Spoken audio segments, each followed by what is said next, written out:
వాజ్పేయి చెప్పినట్టు అధికారంలో ఉన్నప్పటికంటే అధికారంలో లేనప్పుడు కాంగ్రెస్ పార్టీ ప్రమాదకారి అన్నటువంటి విధంగానే జరిగింది. అధికారంలో లేకపోయేటప్పటికి కులాల మధ్య చిచ్చు పెడుతోంది, వారి వర్గాల మధ్య చిచ్చు పెడుతోంది, మతాల మధ్య చిచ్చు పెడుతోంది, రకరకాల ప్రయత్నం చేస్తుంది. అందులో భాషల మధ్య చిచ్చు ఈ మధ్య కాలంలో మరాఠీ గొడవ, కన్నడ గొడవ, ఇక్కడ తమిళ గొడవ, ఇవన్నీ ఎక్కడ బీజేపీ పాలిత రాష్ట్రాల కాదు, కాంగ్రెస్ పాలిత రాష్ట్రాలు.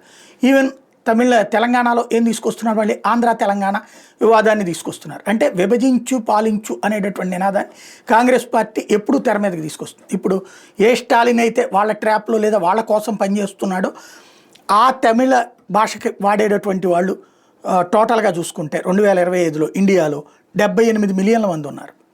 అదే వాళ్ళకంటే తెలుగులో 83 మిలియన్ల మంది. మనం ఏం గొడవ చేయట్లేదే. అట్లాగే బెంగాలీలు గొడవ చేయట్లేదే. హిందీ వాళ్ళు 540 మిలియన్ ఉన్నారు, బెంగాలీలు 100 మిలియన్లు ఉన్నారు. వాళ్ళేం వాళ్ళ భాష మాట్లాడమంటలేదే.